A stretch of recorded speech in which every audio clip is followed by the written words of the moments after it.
Hi, everyone. Hello. Hello. Oh, Graham looks very intense there. He does. Is Graham in a different place to normal? I'm so confused. So welcome to Inside the Rookery, to Andy Law and Graham Davis, my fellow Rooks who join me, and to our special guest this week, Matt Forbeck, as we talk about Andy. What are we talking about this week? Switching RPG rule sets, moving from one rule set to another rule set, why you'd want to do it, why you wouldn't want to do it, why you think it's a good idea, and whether you'd want to do it mid-campaign. Thank you very much. And we'll That sounds like a painful topic, you know. And we'll also be talking a little bit, Matt, about your new project, which we're excited to hear about later. We've had a few questions come in. So I've had quite a lot of pre-submitted questions, but as always, put your questions in the chat and the comments, and I will bring them on to the screen. But as we do have quite a lot of questions, I want to get straight into it and start with the first one. What's first? Which is from Zoltan, and the question is, does system matter? Oh, it's a nice broad one to begin. Who'd like to start? I'll jump on any live grenade, apparently. So, does system matter? Well, in some senses, no, it doesn't matter, right? You can, if you have the right group of people, you can play any rule system. You're going to have a great time. So from that point of view, if you have the right player group and you trust them implicitly, you can go off and just play with whatever rule system. A lot of times you're going to end up ignoring the rules anyway, right? You're just going to role play. And, it's just like cops and robbers. You don't really need somebody to come in until you have a disagreement. Now, if you are prone to having disagreements or whatever, or if you just want to have a system that helps prop up the kind of game you want to play, system matters very much. And as a designer, which I've spent a lot of my life doing, so that I think system is very important, right? But on the other hand, people who play these games, who buy these games, they have to be able to pick up something that works for them and that gets out of the way when they don't need it, right? So that's very tricky to be able to do those things. But I do think that when you're designing a system, that you need to make sure that it's easily learnable, that it's transmissible from player to player, and that people can have fun playing with it. It gets out of the way of the story, or it enhances the story in certain ways and makes it the kind of story you want to tell. I'll jump off that one and say, well, that was easy. I agree. That was easy. No, I'm going to go for a slightly different angle. In this modern era where so many people are playing online, often with strangers, rule sets make an enormous difference because they provide a common language between everybody. And ensuring that you've got a rule set that matches the game can matter, because it's going to hopefully drill down on the primary themes, the primary types of story that you're going to be telling at your table.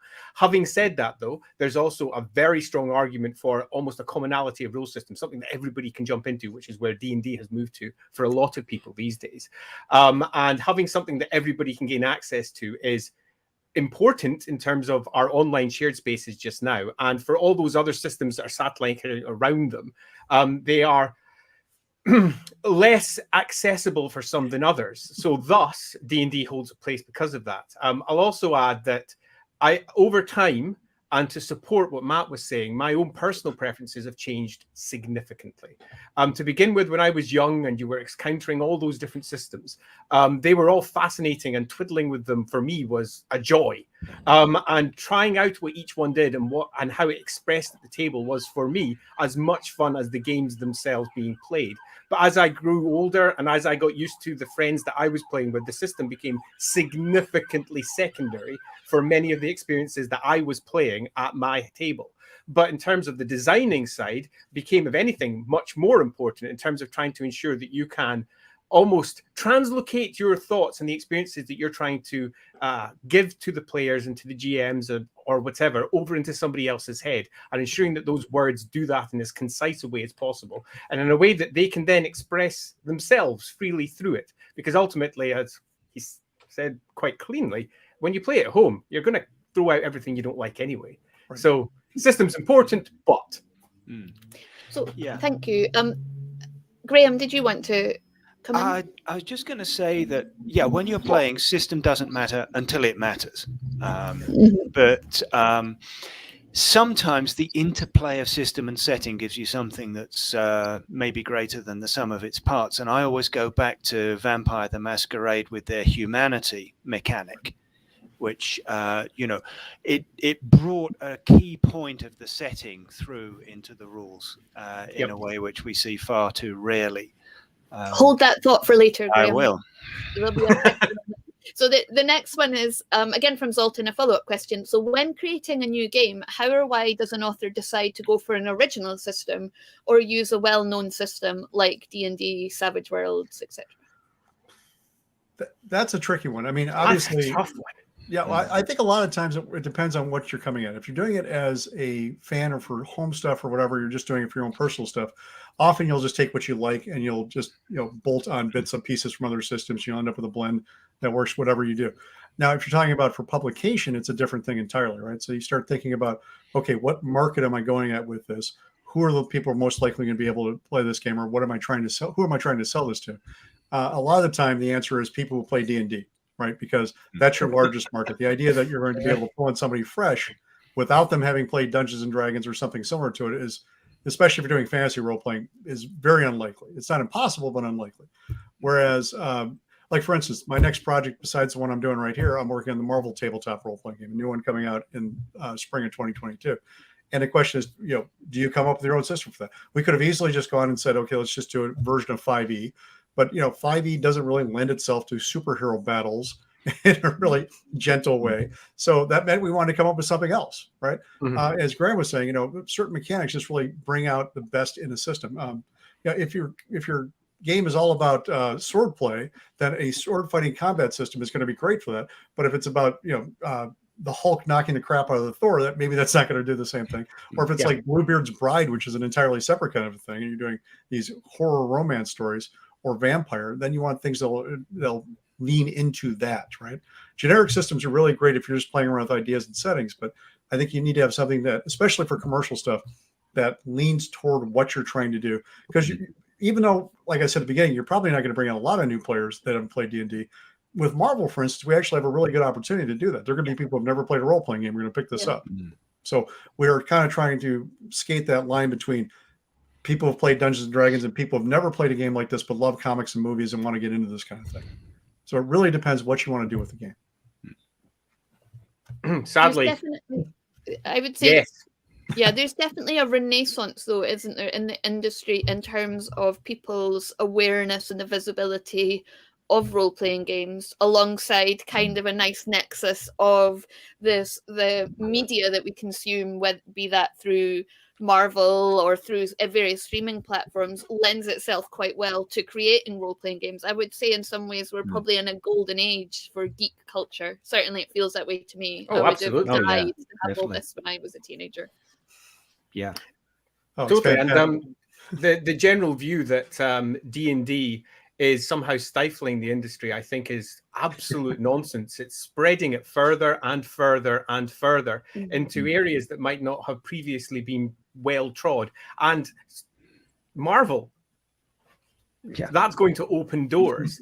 And then using a new system which drills down exactly what the primary themes, the primary scenarios that you're going to be experiencing with that is, I think, essential. And to answer the question directly, so when do you do it? When it comes to a core system, when it makes sense for the setting at hand. If your setting at hand is just, and I'm almost sad to say something like this, but if it's more of a generic fantasy, you tend to find that your overarching system, a nice, easy, it can do everything system, is great, because you could be 1 week down a dungeon, you could be the next week investigating a crime in a dark city somewhere. The week after that, you might be tramping your way across from A to B as you're getting various wandering monsters attacking you or whatever.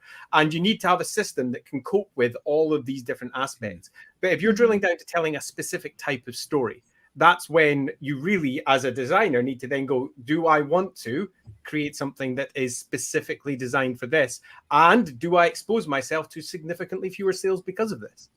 Because there are other options. And some people would much rather create and finally create an experience. And that is more important. Perhaps you could even view it as the art of the design of it is much more important than creating the broader setting, something that everybody can jump into. There's some people out there who are looking to just make some money. So they'll just create something that'll just work for everyone. And that's cool too, because they'll create something that's well awesome. But there are lots of different questions to ask and answers to find before you can particularly pin down this one. So my loose answer for this one would be, it depends on what you're making. It does, and what your motivations for making it are. Yeah, and also, get back to the experience. If there's an existing rule set that gives you everything you need, then save yourself the work if it makes sense commercially. You know? Oh yeah, hell yeah. But if there's something that you want to really communicate and you want a really nice, jewel-like little mechanic to convey that, then make it up yourself. And there's a halfway. I saw a question flash up about GURPS, and half the GURP, whatever you say about GURPS, and it's a very crunchy system which doesn't suit everybody, but half the content of most of the GURPS rule books is extra specific rules for whatever the setting is to tailor the system. So there's there's one way, there's the other, and there's both. We've lost our guest. We've lost our guest. I'm sure he'll arrive again. Well, while we try to get Matt back, Martin has asked, are generic system rules too bland to convey the atmosphere of a specific setting? There he is. Out there for a second. Hey, I check out the comments. I'm like, what the hell's? Oh, and I touched the wrong thing. Damn it! Now on this side, I'm just going to get confused. Yeah, now I'm just That's funny. Sorry about that. That's okay. So next question, which harks back to what you were suggesting, Graham. Are generic system rules, and this is from Martin, too bland to convey the atmosphere of a specific setting? Again, it depends on the setting, in my opinion. I rely on what most people call fluff to convey and story to convey this setting, rather than rules. But that's just me. And I think for most cases, generic rules work. That's why they're generic, because they work for most cases. But obviously, there's always a need for something a little bit special to make it what you want it to be.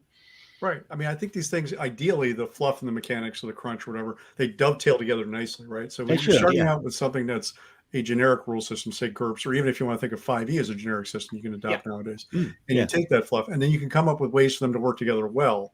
That's a great way to do it, right? I mean, if it means you're adding new classes or new subsystems or whatever else, or new monsters, things that bring all that stuff together in a way that appears seamless when you're done, ideally, that's a wonderful way to pull that off. Yeah, I'm loosely agreed completely. Generic systems work for a reason, because people can then play about with them in the individual settings that they want with ease, and they can also skip from setting to setting if they want to do so, again, with ease. But there are certain settings which generic systems almost always fail at, and Matt directly picked one out, and that's superheroes. You've got superheroes pummeling bits out of each other, or even if you've got the extreme end of them, where you're dealing with multiversal powers that can outreach across everything. When you're dealing with something like that, you have to create something pretty much to spec for that.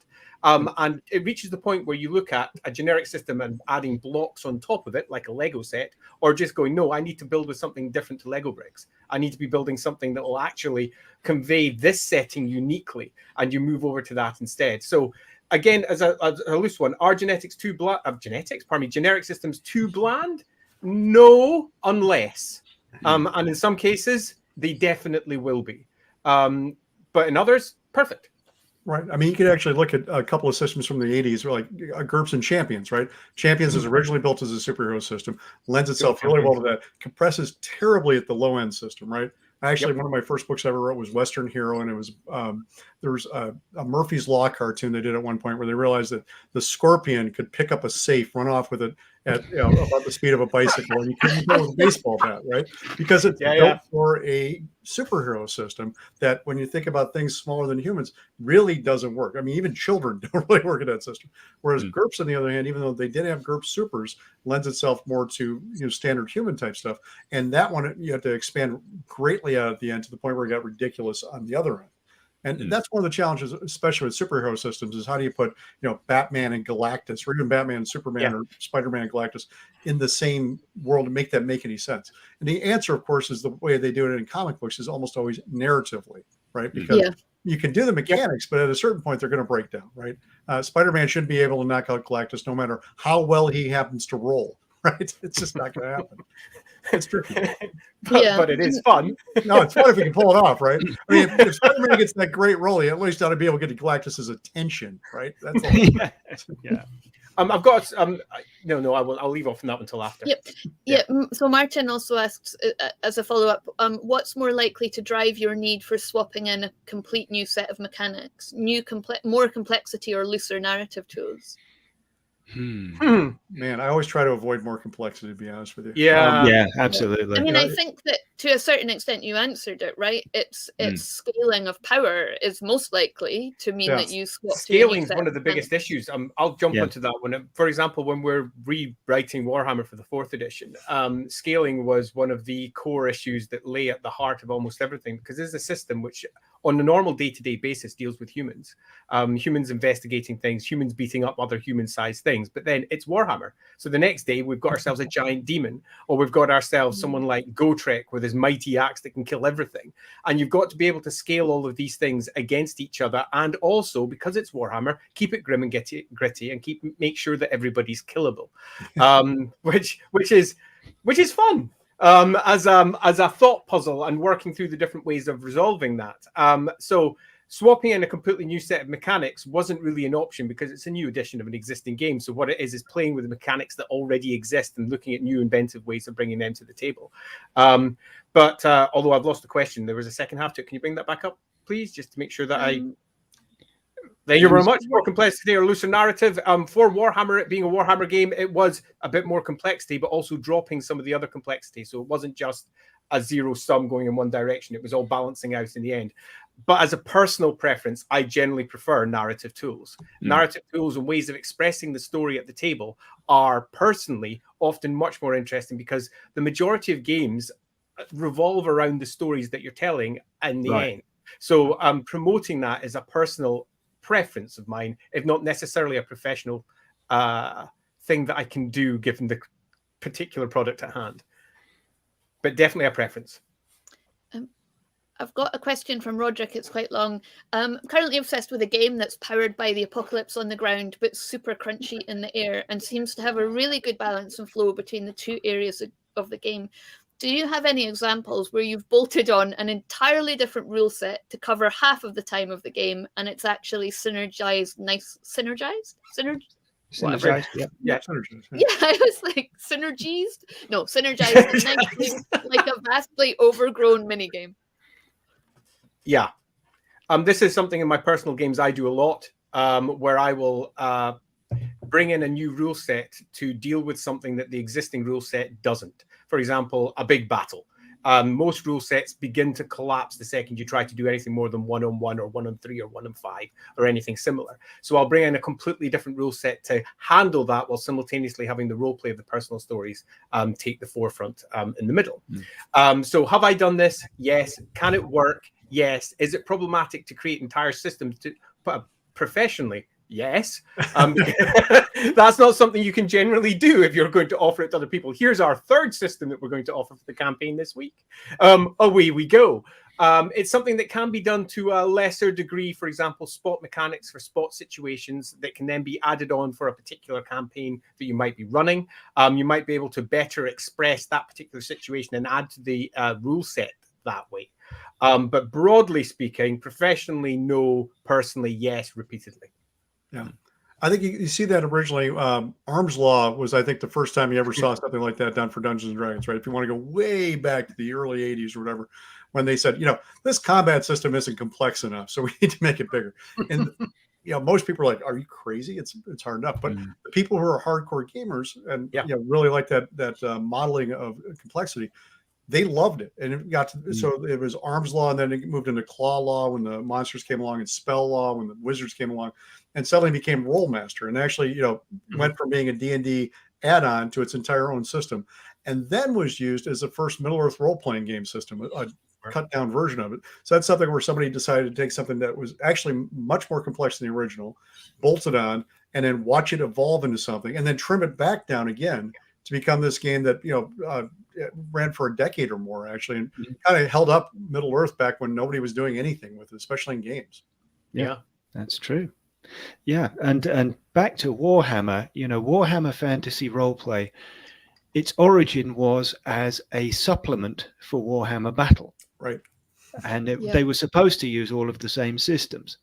And that obviously wouldn't work. A 1 to 10 scale is no good for role-playing. And so anyway, at some point there was even talk of having all the games kind of interconnected in the Warhammer setting so that you could move characters from one to the other, to the other, to the other, to the other. And like Warhammer Quest. So Warhammer Quest came with its roleplay book, but some groups went beyond that and actually used the roleplay system during the roleplay time, and then went down dungeons in Warhammer Quest, and that worked. Well, I think it's something that the setting almost uniquely was set up to do, and one could almost argue, perhaps foolishly, didn't nail down, because there was that opportunity to even bring in things like Blood Bowl. If you wanted to have equivalents of that in your Warhammer world, like for example, Midden Ball or Snot Ball or any equivalent up in Middenheim and similar, they're all using similar mechanics, and you can very easily just tweak the Blood Bowl mechanics, and you've got yourself an entire game that can be played within an existing setting. I've done that; it works. And with more time, you could go skirmish. So you could go from skirmish to battle to Warhammer Quest down a dungeon to epic to scale to Man of War, everything. Yar, yes, quite. So that covers it. Yes, you can integrate a move, but it's down to the individual group's preferences, because some groups much prefer just getting stuck in with whatever their particular campaign is at hand, and they don't really like the idea of pulling out a Warhammer army every time that a new force comes cresting over the hill. So yes, down to your individual preferences, really. Yeah, and the more systems you try to make play nicely with each other, the more problems you created for yourself. Very much. True. Scar Sakusa, I need a Blood Bowl RPG. Right there with you, brother. Me too. I'd be right on that one. That'd be a lot of fun. I've written a lot of Blood Bowl stuff over the years. I would love that. Yeah. Here's a question specifically for you, Matt. This is from Dave Wright, who we had on in the week on Beside the Rookery. I'm going to share his link to Albacon, which is an online convention he is running in October to support a mental health charity for young children and young people here in Scotland. So I'll put Albacon link in the chat. But Dave asks, so Matt, when will we see a new edition of the Brave New World RPG? Corner. That's a damn fine question. Sad face. Yeah. Okay, the problem is I actually got the rights back to the game a few years ago, I guess 2 years ago now, and I was planning to do a Kickstarter to do a 20th anniversary, which would have been in 2019. Clearly, it is no longer 2019. So the problem is that, unfortunately, personal projects often fall behind things that seem much more exciting. So I'm like, oh, yeah, I'm going to do that. And then Marvel comes along and says, would you rather do a Marvel game? I'm like, I would like to do that. So the answer is I will get to it as soon as I can. Right now, I'm actually working on 2 video games and 2 different role-playing games and some other tabletop game products. And it's kind of been nuts. And I also have a novel that's many years overdue that I sold to Tor many years ago. So once I get everything else lined up, I will do that. The funny part is actually at Gen Con, I had a meeting with somebody who says, we have a standing offer to purchase Brave New World from you. If you ever decide that's not going to happen, we'll take it. I'm like, well, that's good to know. So yeah, exactly. It's not a bad idea. But the problem, like for instance, I'm doing the Shotguns and Sorcery game that coming out. We're doing a Kickstarter for a 5th edition version of it. And what happened there, to dovetail this all together, was that I had this property called Shotguns and Sorcery that I had originally done as a setting for Dungeons and Dragons at home. And then I had sold it to Mongoose at one point. They were going to buy it and run with it. And then my wife got pregnant with quadruplets, which sorry, I shouldn't. No, there's the link down there, right? I told. Exactly. Good man. My wife got pregnant with quadruplets, which threw everything into the works for a long time. I wasn't going to be doing a whole lot of outside projects at that moment. And then like 10 years later, Robin Laws says, do you have any stories for this anthology I'm doing? I'm like, I want to write a Shotguns and Sorcery story. So I did that. And then this guy bugged me for like 2 years about licensing the rights to do a role-playing game to him. I'm like, I'll just do it myself. And then after 2 years, you're like, I'm never going to get to this. Sure. So I licensed it to him. In 2015, they ran a Kickstarter for a Cypher system version of it, which is based on Monty Cook's games, Numenera, The Strange, and all those. And then he ended up going through a divorce and had a lot of other problems going on. And it took 5 years for the game to come out. It finally ended up coming out last year. The rights to that reverted back to me, and I took over the fulfillment of the last few things. And now I'm doing a 5th edition version. The reason I say all that is because I look at that, I say, I could just sell Brave New World to somebody else and let them go with it, but it's mine, number one. And I've been burned doing that recently. And my inclination is to just say, wait till I get to it. So my son, Marty, who just graduated from college in 2019, is now, he actually wrote the 5th edition version. He did all the mechanics for it, and I'm doing all the other stuff. He's actually going to be helping me out with the Brave New World 2nd edition when that happens. So he's eager to do it, but we'll see how this Kickstarter goes. And assuming it goes well, then we'll move on to the next thing. I have like 2 fiction Kickstarters I want to do, and then Brave New World will be after that. So hopefully end of 21, maybe into 22. Or I'm sorry, end of 22, maybe into 23. Jesus, we're going fast these years. Yeah, the years just flying by, aren't they? So Dave, I've got a quick summary for that. It is, buy his Kickstarter. It will be successful, and then he can move on to the game that you want. So not only buy it and share it to absolutely everybody, so they also buy it. He'll be a happy man. Brave New World will descend from the heavens. I'm not sure how serious Dave's second question is. Is it true that the Diana Jones Award Show at Gen Con is one of the coolest events? It is. Absolutely. But then he's also wants to follow up with, lastly, not a question, just wanted to point out that Matt is easily one of the nicest people in the industry / hobby, and it was a pleasure to meet him at Gen Con 2014. Yeah. Hopefully I get to do that again in 2022. I would love that. That would be very sweet. Thank you. I would. We all know that John Kovalick's actually the nicest guy in the gaming industry, guys. We've all handed this trophy over. He and I have battled over it many times, and I beat him, which meant that I was obviously not the nicest. And John let me win, so he's the nicest. So we figured that one out years ago. The Diana Jones Award is a fantastic event. I've been running it for 20 years. I deal with James Wallace, who I'm sure some of you guys know. He's coming on originally started. Next month. No, he's been on. Great. He's coming on next month. Oh, he's coming on next month. Fantastic. Yeah. Totally. James is now running a company, Green Something, in the UK, right? He's running a division of Astame, which means that he didn't feel like he was comfortable running the Diana Jones Award anymore. He does I usually host the party and do that part, and then James does all the award stuff. This last year, he said, I'm too busy with this, and I've got some conflicts, so can you take it over? Mm-hmm. That's James, the boat runner. Yeah, James Wallace is the boat sinker. Okay, there you go. So this year, actually, I took it over with a bunch of other friends who are helping me out in the committee that we're doing it with, and it went pretty well. I mean, we did the event at Gen Con on last Wednesday, I guess. Not this Wednesday, but the Wednesday before. And we had a number of people show up. We were all masked, and except when we were outside, and we had a great time with it. I'm looking forward to doing it back again when we have post-pandemic conventions. Mm-hmm. And we always try to do a good job with it. We've been had some people say maybe you could be more progressive with this stuff, and we've agreed with that. We tried to make some moves to that over the last 5 years, but especially in the last couple of years. And hopefully we've made some progress on being more progressive with that thing.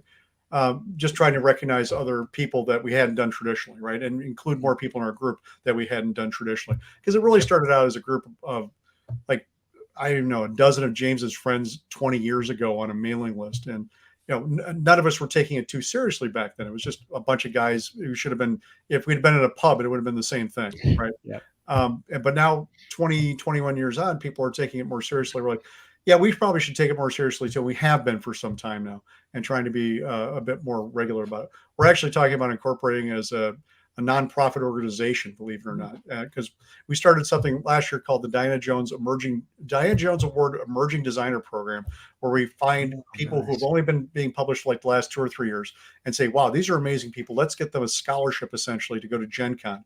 So we're going to get people line up sponsorships for this, but we'll end up bringing them out, putting them up in a room, getting a badge, paying for their flights, paying for their meals while they're here, that kind of stuff, all within limits, obviously.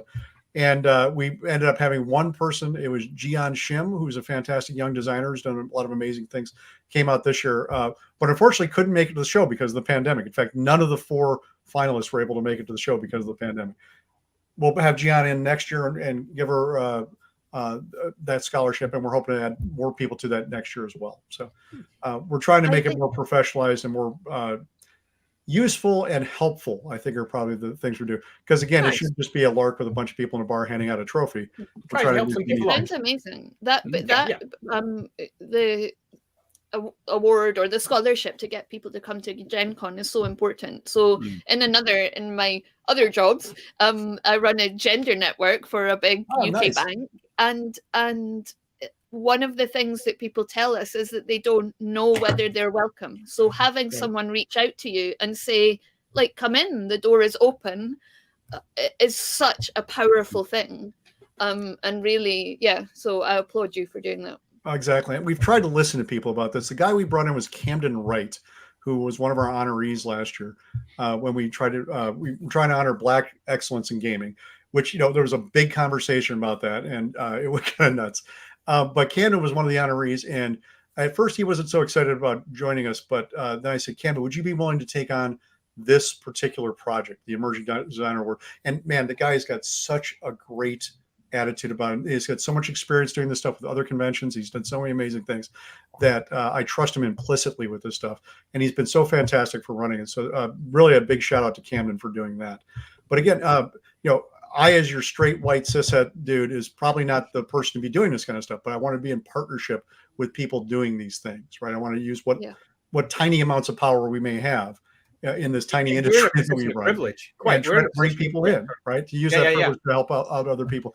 Because I've talked to people about this 10 years ago when I was running it around Gen Con. I would look around and say, man, where are all the fresh designers coming from? There aren't any young people coming in after us. If we don't have that kind of thing, we're going to end up being the model train hobby, right? Where just old people and old men in basements doing this kind of stuff, and nobody ever hears from them. And to see that we have younger, marginalized people of all genders coming in and doing these things and doing exciting new things with games tickles me to no end. I am excited about this as I possibly can be, because otherwise, again, this ends up being a dying hobby, right? And the way you end up having a thriving hobby is having new, fresh voices in. I absolutely adore all the stuff that's been coming out, and I'm looking to see if we can help more people bring that stuff in.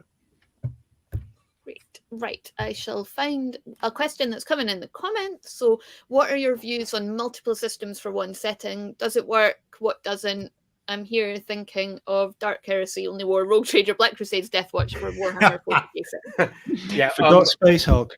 Exactly. I'll drop two quick answers on that. First one, do I think it's a good idea to have all the rules known to man for one single setting? Generally, no. Particularly because you're going to have people that want to bounce from one type of game to another type of game, and then having to learn a similar but not the same rule set each time can be tough, because you forget which rules are meant to apply in each individual game, and you end up playing this odd melange, twisted version of the setting, and then someone pulls out the rule book and everyone starts getting a bit confused.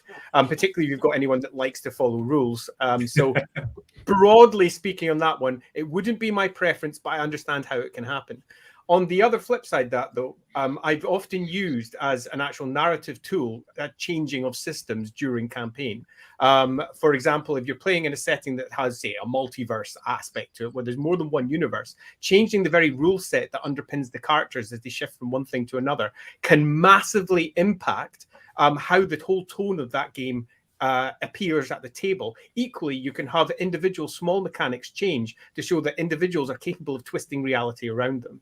And again, on a multiversal aspect, that can make a really good way of hinting that something's up when somebody rolls a dice and it doesn't quite work the way they expect. We should have seen those hints, shouldn't we? You're using mechanics to tell stories. So you're telling the story through the mechanic expressing at the table. And as long as people are already bought into that and they're aware that that sort of thing can happen, that works very easily and almost seamlessly. But it can also work if they don't know it's coming, because when it comes as a shock, it suddenly brings a new question to the table.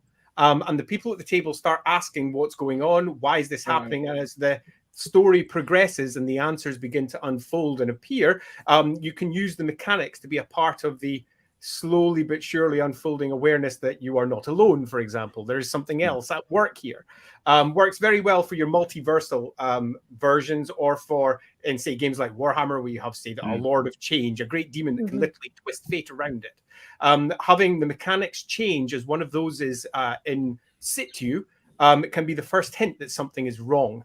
And using mechanics in that fashion can be a very powerful tool, again, as long as you deploy it carefully. And as a player who experienced that, I can confirm it was really unique and different and really interesting to look for those hints once we realized what those hints were. And also kind of, we would notice things that were just total red herrings as well. But it was a really interesting way to represent changes in the laws of physics.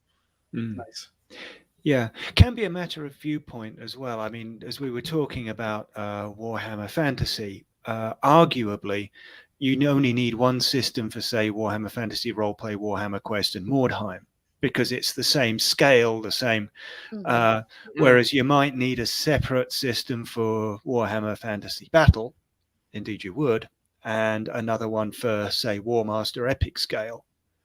You know, and that would be absolute necessity. And it's arguable, it's a matter of taste and a matter of execution, how necessary, useful, good or bad different systems are for different games at the same or similar levels of resolution, I would think. No, I totally agree with that. I think it's just, it gets tricky that way, right? But for instance, you know, if I'm working on this Shotguns and Sorcery thing I'm doing, I have a Cypher system version of it. We're coming out with a 5th edition version. I think if you wanted to, somebody could take a GURPS version of it, a Champions version, a Fate version, a Savage Worlds version, whatever. But at a certain point, you have to ask yourself, why am I doing this, right? Yeah. Because you're basically saying, this version is for you folks who play Savage Worlds. And does it make sense for me to do this? Really, the question from an economic point of view is, are there enough Savage Worlds players to support this? Right. And if I can reuse the art and find somebody who wants to write it for whatever and do the rules, then yeah, maybe it is. But it's probably not worth me individually going out and doing that myself to convert the rule system every time. When I decided to change this over to 5th edition, one of the reasons was originally Shotguns and Sorcery was a 5th edition. It was actually a 3rd edition project, right? So I'm like, oh, it makes sense if it's a 5th edition project. But when we were doing the Kickstarter for it back in 2015, they had not opened up 5th edition for OGL at that point. It wasn't an open system. So it wasn't an option. So we went looking around for something that we thought was going to be a good fit. And the Cypher system was a fantastic one. You know, 5 years on, 6 years on, we're looking and saying, hey, this is now open to us. We can use this if we want. And it happens to be one of the largest systems in the world with largest audiences. Maybe we should try that. So that's what we ended up doing. So I think, you know, there's all sorts of external factors that do this kind of stuff and push it on you. I mean, with a lot of those systems, sometimes it's like a new publisher picks it up. They have their house system. They're going to use this system. Right. Absolutely. Yeah. And it's really, I see it as a thing for online communities, is transferring things between systems. That's a great thing that forums and Discord servers can do. And it's almost better that they do it, because it helps build the community around the property, the setting, the game. Yeah. It gets tricky though. I mean, like for instance, I'm working on this Marvel game, and right now I'm trying to tell you guys Marvel, what's going to happen is we're going to put out this rule set, and we're not going to be able to come up with every superhero or villain at the same time, right? We're not going to put out a 1,000-page book that does this. So every fan in the freaking world is going to be out there building their version of Doctor Doom or Galactus or whoever else. I'm like, you can't do anything about it. It's going to be out there, right? We'll have the official versions, right? We'll do whatever we can, but we have to not look at that stuff too closely, because we don't want to plagiarize people who are using our rule set and copy their work. So it's going to be interesting when all that happens, you know, that period of time between when you come out with the original rule set and then when you actually get to the things that you want to write about. It's there can be a window of years sometimes. Yeah, tricky time. Well, you know, it's a good problem to have. So I've got one from Martin here. Have you ever had a mechanic you've loved but had to drop or swap out because the players just couldn't get to grips with it? And the converse, well, it's almost the converse. Have you ever stumbled across a mechanic and felt that it was so good that you needed to adapt it to every system you run?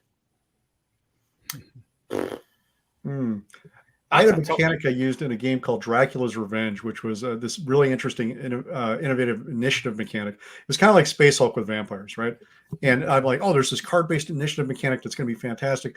And honestly, looking back at it, it was just the hardest goddamn thing to explain, right? This is back before we had YouTube explainers and stuff like that. So I'm like, 18 years ago, whatever it was. And I'm like, nowadays maybe I probably should have dropped it. I was just so in love with it. I was like, I can make this work. And going back, I'm like, no, that was probably too complex for what we were trying to do. but that's hindsight. You publish these things, and it gets out there like, yeah, most people misunderstood that. I should have maybe done that better. You try, yeah, and then actually other people ended up taking and using it in other games, which is great. But like I'm really a big fan of card-based initiative mechanics. That's how we ended up using that in Deadlands back in the day, right? But we had swiped it from old war games, from miniatures games before that, the historical type stuff. And I just thought it was a lot of fun. But it's not appropriate for everything. You learn that pretty quickly. Righty Stream Stuff says Space Hulk with vampires. Isn't that just Blood Angels? Can you point me out a newsletter? Well, it was a Space Hulk type game. It was called Dracula's Revenge. I did it for a company called Human Head Studios, which was a computer game developer that hired me in.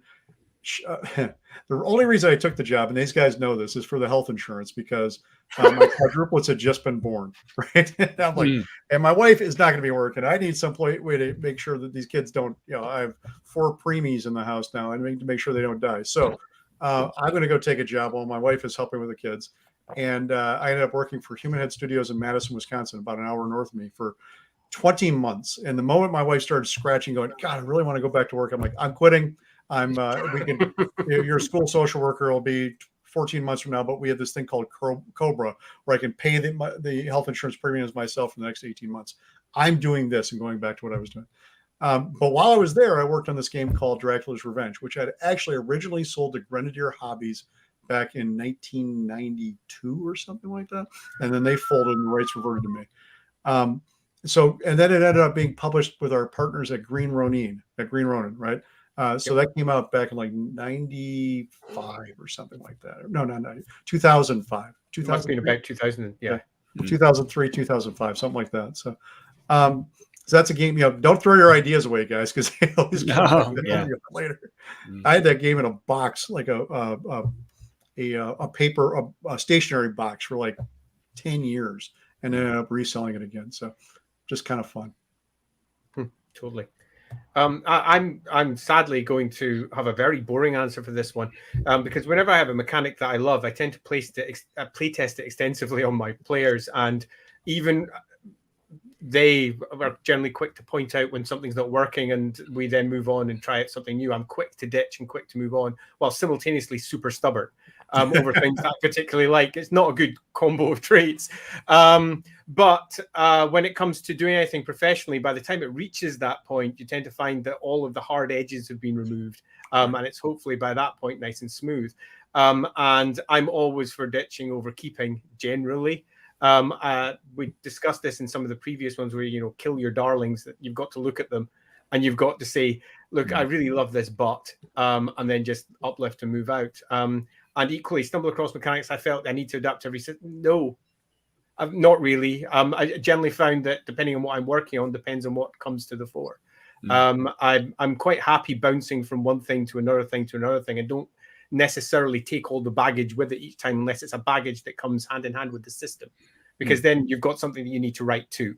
And you've got something that you need to keep in mind all the time to ensure that you are speaking to the audience and their expectations, while simultaneously hoping that you're going to provide something new and interesting that will capture them and bring them into a new generation of that particular game. But normally I try to keep myself free of my baggage. I like to think I do. Yeah. Well, my gaming career in college consisted almost entirely of me stumbling across mechanics and trying to put them into other games. Specifically, our main game was AD&D 1 way back then, and I imported let me see, the FGU skill system from Bushido, which we were playing, not the Cascade skills, which are absolutely insane in games like Space Opera. I once spent 5 hours just creating a character in Space Opera, and then there wasn't time to play. And I found a game called Rapier and Dagger, which was a super detailed dueling game, and I tried that as an alternative combat system in AD&D, and my players eventually just got heartily sick of me doing that. So, but it was an interesting, it was back in the times where there were only about 30 or 40 games on the market, so it was just about possible to know them all. Right. Yeah. And Character creation's the best part, though, right, Graham? Andy Leask and I have been known. He's been known to come round to our house, and Andy Law will be like, "Right, are we ready to start?" And we'll be like, "Maybe just one more night of rolling up some characters, talking about their backgrounds. Just one more." Fair enough. yeah, To their own. Yeah. Nice. It's because some of the game systems we play that have random character creation, and that's always really fun to get you thinking about what that person might be like. that's true. Well, it's got to beat the Traveler system where you can actually die in character. Die in your I know. That's legendary. Yeah. So Always makes Dalton me smile. asks, how difficult is it to adapt a game to another system? What are the main points of attention, assuming you want to keep the same feeling than with the original system and not change the type of game completely? It depends. It does. For instance, I mean, if I'm moving over from the Cypher system to 5th edition, that's not that big of a leap, right? I mean, Monty was one of the guys who designed 3rd edition, and you can see that in the Cypher system pretty strongly, right? So moving from one to the other, there's a lot of the similar tropes that are in it. It's a fairly easy shuffle over from one side to the other. It was, originally it was 3rd edition kind of setting anyway, so we're shuffling over one way, now we're shuffling back. And you start to pick out the pieces that are important to you, the pieces that aren't. For instance, the Cypher system, they have this little economy that goes on with these things called ciphers, which are little magic items that you basically pick up and use constantly, right? And that's not something in Dungeons and Dragons does. They're more on the artifact and the big glowing sword and all that kind of stuff thing. So when we brought that into the Cypher system, as we move over back to 5th edition, we're carrying some of that stuff with us, but not all of it. Right, you feel free to ditch whatever. I think I've adapted a lot of different intellectual properties to games over the years. I think the main thing is always to figure out what is it about the intellectual property, the IP, that speaks to you, that speaks to the fans, that you're excited about, and what can you boil that down to, and then how can you represent that in the mechanics of the game. And if that's something that, when you start doing that, there's always choices to be made. So taking one direction over another, you just said, I went this path. If somebody says, let's do it for a different audience, you say, okay, now this is a new path, right? Or if you want to improve it for a 3rd or 4th edition, whatever, let's come up with something different, because otherwise, what's the point of doing a new edition? You want to make things better, easier, more truer to what you're trying to do in that game. And I think that's your lodestone in all cases, is trying to figure out where you want to go with this. Yeah. There was a question way back in the chat, but I didn't pick it up at the time. Sure. About Cubicle 7 and Wifrip, just on that, what makes a system unique, and do you think Cubicle 7 should actually ditch Wifrip unique rules and just go with 5th edition? That's an interesting question, and I'd personally say probably not, but that's because I've played that game since I was wee, and moving over from one to the other would always provide me a particular challenge. I would largely mirror and agree everything just said there. For me, it's finding that nugget at the center and working your core little thematic rule around that nugget. Graham mentioned earlier, for example, humanity and the whole concept of frenzy in your blood pools and everything, and that really tied Vampire together, even though its core stat line at the top and its skills that sat underneath it were, broadly speaking, relatively generic, although the point system was quite fun at the time. The extra system that was put on top of that is what really made it that. And you could have taken that system and dropped it on almost anything else, and it would have still felt like Vampire. And to a degree, I think when you're moving from a game from one to another, it's about those little core concepts and making sure that they are represented. And you'll find that most systems can do almost anything if you want them to. It's particularly easy to adapt to some systems, easier than others. It depends on how often the scaling works for their stats. That can make a very big difference for, again, to fall back in superheroes. If you're trying to do a superhero thing and your stats don't scale well, you're in trouble. All kinds of trouble for trying to deal with upper end matching against lower end. You're just going to collapse. And to a degree, that's where Cthulhu both has its massive strength and its weakness, in that it doesn't scale up, but that's because everything at the top just goes. That's right. And that's fine for Cthulhu, but not so fine for some other games. Dalton says if you want D20 with Wifrip, you should use Shadow over the Demon Lord. Actually, that's not fair. I recommend that one entirely. Good old Rob's Shadow the Demon Lord. I might have a soft place in my heart for that one, not just that I'm mad for it, Well, actually, it's a great Rob game. Schwalb was the guy who did Shadow of the Demon Lord. He's actually the guy who did the mechanics for the Cypher System edition of Shotguns and Sorcery too. Rob's a great designer. Rob's great. Play anything he does. He is. Yeah. He owes me a lot of beer. If you're out there, Rob, you owe me a lot of beer.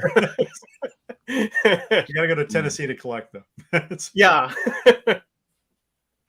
So, Seago asks, why switch rule sets? Are rule sets switched mid-campaign, or is it a different rule set for every mini-adventure within a linked series? So you've given one example, Andy, of why you might switch a rule set or subtly tweak it to represent changes in the... To tell a story.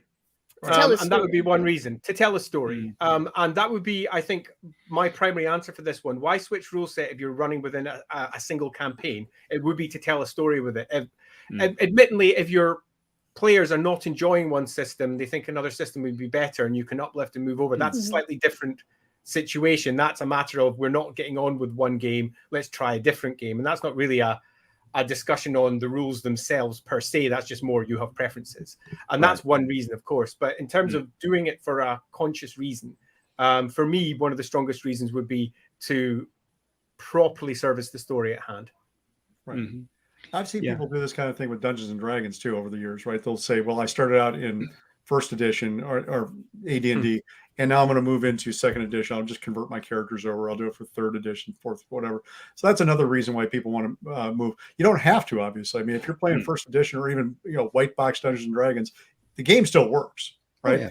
But if you want to be part of the conversation of things that are coming out, you want to be part of that community, then often people will make that change and graduate, so to speak, from one version to the next, especially if it's a new edition of an old game. Yeah. When I moved from white box to AD&D, it was purely because AD&D had more stuff. Yeah. There were more monsters, more classes, more possibilities, and yeah. But another reason to change, I guess, which is more pertinent to the likes of us, is the commercial reason. It's reaching a different audience, an additional audience, a larger audience. Yeah, I think that's. I mean, good old Freeport from Green Ronin. The map sitting up there somewhere that I did for them up there. Hey, there you go. I did that one as I ruined my camera and everything goes shaky. Why did I do that? That was a foolish move. But they went from originally being system agnostic and then moving into D&D and then moving over to Pathfinder and bringing out different versions of the setting each time. And that was to its strength because it broadened its reach and appeal in each time. Not quite necessarily answering the question as to why do it at home, but most certainly why would we do it for exactly that reason, to broaden your particular IP's appeal, to hopefully reach new customers. So when your next set of supplements, whatever they may be, come out, they will hopefully have a far broader reach. Yeah. And here's a specific question for the Rookery. Matt won't know. The Coiled Crown is our first series? Thing. Yes. Thing. So for the sake of teasing the audience, Roderick, do you envisage people switching systems over the course of the Coiled Crown? I don't. But I will say that we're speaking to one set of streamers about Ship of Fools. That's the first adventure that we've got coming out. And it's completely system agnostic, which means it can be played with any fantasy roleplay game. And the way they wanted to play it was to play it over the course of a few sessions, but each session would use a different system because it was a system agnostic thing. It sounded, let's say, odd. It'd be certainly an interesting way to play it. So do I envisage people doing it? Absolutely not. I envision people hopefully using it with whatever their preferred system is, and then taking what they like from that and playing it that way. But do I see other people doing some things that I don't expect every time? I mean, always. Yeah. Presented it in the playtest ended up being the Spaceship of Fools or the Train of Fools or the whatever of Fools, as different people used it in different ways. So do I envision it? I can't say that I have really tried to. Will it happen? Yes. And Martin has asked, what is the tipping point for you when you switch from house rules to completely new mechanics? So tweaking to, actually, we've got to change completely. Yeah, I haven't actually run a campaign for a long time. So I mean, for me, it's always, house rules are what you do when you look at that. And you say, that doesn't work for me, and you just come up with something that fixes on the fly. It's a patch, right? But normally I just run something the way it's supposedly written because I'm trying to figure out how it works. Part of that's being a game designer for 30 years. You start thinking, you don't play games the way other people do, right? No. You don't play them because you're there for fun. It can be fun, but I play a game maybe once or twice, and I pick it apart and I dissect it and I vivisect it, and suddenly I'm like, oh, now I get it, and I move on to the next thing, right? Drives my kids nuts because they're always like, can we play that again? I'm like, yeah, you guys go ahead. I'm on this thing over here. But I think for me, I'm always trying to come up with completely new mechanics or figure out what's going on in this game that's here, right? I'm more of an omnivore about it than I am about a player, which is kind of strange. But when you've been doing it, again, professionally for decades, that's how it ends up being. Yeah, it's true. Okay, on my side, I'm going to play it slightly differently from I game a lot as well as doing the lot, but I tend to find that we focus tightly on single campaigns over a very long stretch of time, and I have very rarely met a set of rules that can withstand being played more than about 6 months. Very, very rarely. They all begin to creak at the seams, as often what started off as teenagers or young 20-year-olds doing their daring do turn into superhuman gods almost by mistake, because they've leveled up, or whatever the equivalent is in that game system of choice. Or on the other side, they stagnate because the system hasn't really considered what would happen over the course of time to people who are actually changing significantly, and how that applies. So for me, there's a very real tipping point. There's a point where you play a game, and you're playing the game fairly long term, and then you realize that there are some really big gaping flaws. Like, for example, my 17-year-old character can kick in the biggest, hardest thing in this game world. So we need to make some changes if we're going to continue playing in this particular setting. So you chop and change some little rules, you fine tune, and then eventually you realize that they're broken. They can't continue. So thus you don't start again. You just repurpose from underneath if you wish to continue playing in that setting. So for me, there is a tipping point, and that tipping point is when the rules break. And they actually break. And we're not talking preference. We're not talking little shaves and bits and pieces off the side just because of your own individual gaming table preferences. You're talking about when things just do not work because you're too powerful or too weak or too something. And then that's when you moving from house rules to actual your own ones. So that's my personal experience on that one. Makes good sense. Yeah. Well, the question reminds me of a well-known philosophical paradox called the ship of Theseus. Good old ship of Theseus. That apparently the ship of Theseus was kept in the harbor of Athens and repaired over the years until none of the original material was left. And that's kind of how it is with rule systems. I guess it becomes a completely new mechanics when either the majority of the original game system is gone or the last piece goes, and that's a question for philosophers. Yeah. Good answer. Like that. This is, I think, going to be our last question. So from Zoltan. Look at the time. Wow, I just fled by. We've seen many games creating another version in their game based on D&D 5 5th edition. Outside the fact that it's a well-known RPG and can help reach other people that would never hear about the game, is there other reasons that people use D&D? Well, clearly it's about reaching a larger audience in a lot of cases, right? But also part of that, it's not just that you're reaching a larger audience, but you don't have to teach somebody how to play your game then, right? That audience already knows how to play that game. Then you're just teaching them how to play in that particular setting that you've developed, right? And that means the barrier for entry for your game is much lower than it would be otherwise. If you're coming up with a whole new game, you have to say, I want you to digest all this background stuff, and I want you to digest all these rules at the same time. That's a lot to ask from somebody. One of the interesting things about D&D is it really doesn't ask you to digest a setting, right? I mean, if you look at it, it's supposedly setting generic, right? And then there's things that are later on top of that. So by the time somebody's already put all that time and effort into learning Dungeons and Dragons, they often don't want to move on to a new rule system. So you're basically catering to their, I don't know, laziness is the right word for it, but their lack of curiosity about new game systems. You're like, they don't care about the system. They want to play games with their friends. They want to do the cool new thing. And they're maybe not going to be tweaked about whether or not it's a great, exciting new character class or a new wizarding type of new magic system, whatever. They want the new story. And if you're providing them with the new story, then that's your main objective, then it makes sense to just give it to them in the easiest way possible.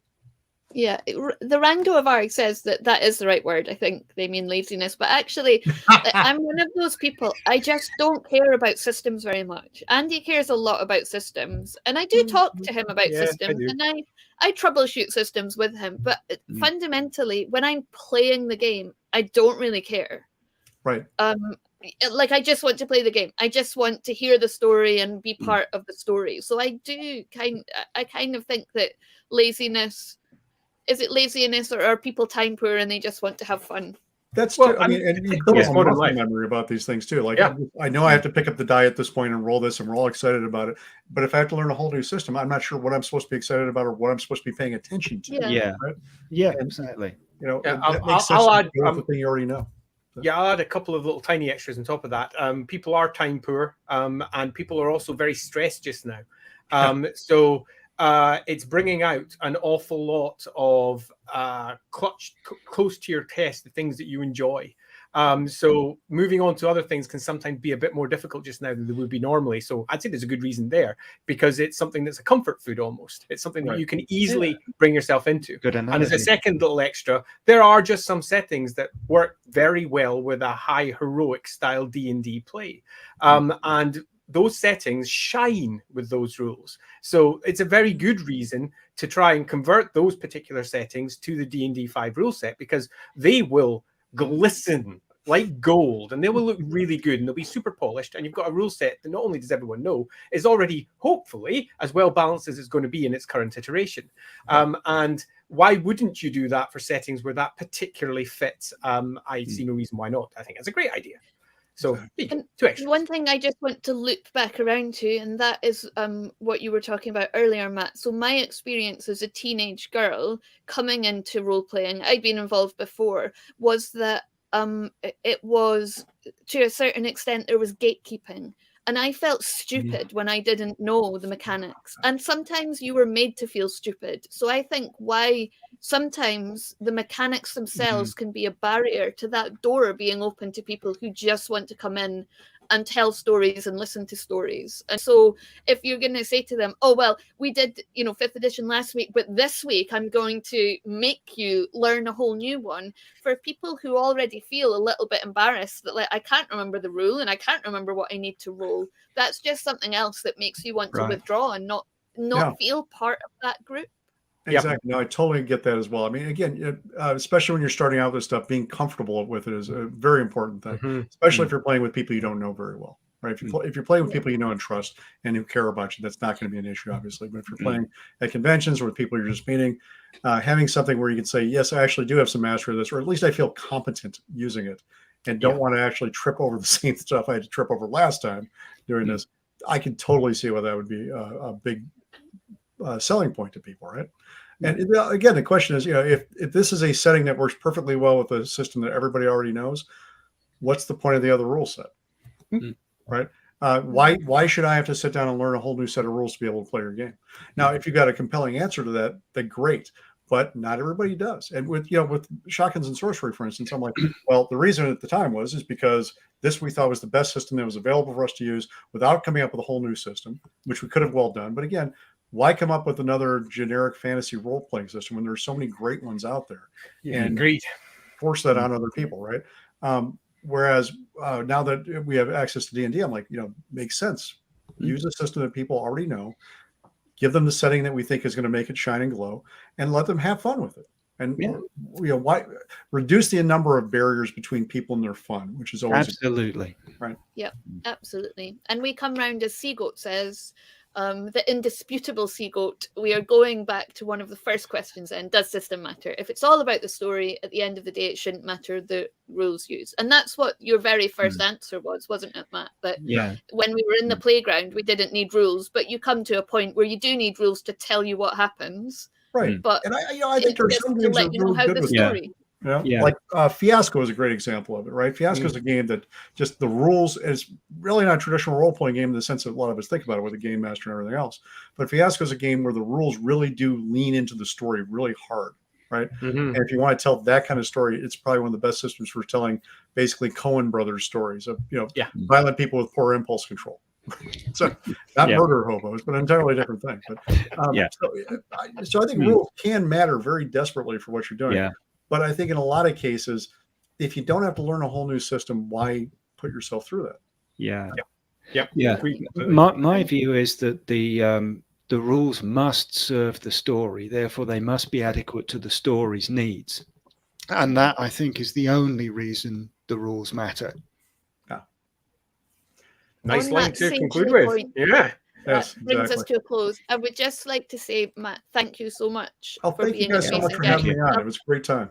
Yep. Absolutely Yep. love Look at his talking to you and Kickstarters. hearing Yeah. your- If you go to that link, There's your Kickstarter. there we go. Dang Go to that straight. link. And Got if you can't- the pre-launch page. So you just do that. You click on that. As soon as we launch, you'll get an email saying, "You're late. Come here." So it's easy. Right. Perfect. And share it if you're not able to support it just now. Share it with all your friends, and maybe some of them will, and then you can come back to it later. But absolutely, we've loved having you on. We'd love to have you on again, and I could That'd be probably great. talk all night. Yes, it's Thank easily you done to thing. Graham. Oh, whoa, Andy, no, stop. Oh. You can't go yet. We've got to say thanks to Bill Heron, because Bill Heron We came on as have. an Iron Rook. We've got a Our little new Patreon Rook. thing to say. Our Iron Rooks, when they come on, that's one of our tiers in Patreon. They get a quick, hey, thanks very much, you're awesome. Yeah. And this week we have Bill Heron to say, hey, thanks very much, you're awesome. Good job, Bill. For joining on our Patreon. Thank you very much. It's greatly appreciated. I can't express how much of a difference it makes. If anyone else wants to do the thing, I'm sure there's links somewhere about our Patreon somewhere. If you enjoy these things, then do come along. Up to the 19th of next month, we have our little early bird special where you get an early bird emoji, which is absolutely delightfully designed by the Mr. Mark Gibbons, just to annoy him with his full name, who has designed a whole raft of new lovely emojis, which you can see on our Patreon site if you wish to do so. But beyond that, thank you. I knew I've I done my would bit. forget that. Thank you to Bill. I put the Patreon link up in the chat, and it's up on the screen. Matt's Kickstarter is up in the chat as well. And of course, everyone is welcome to join the Discord. So Of course. Come and say until hi. next week, have a lovely Saturday, and speak to you all again soon. All right, thank you. This was Bye-bye. great fun. Bye. Bye.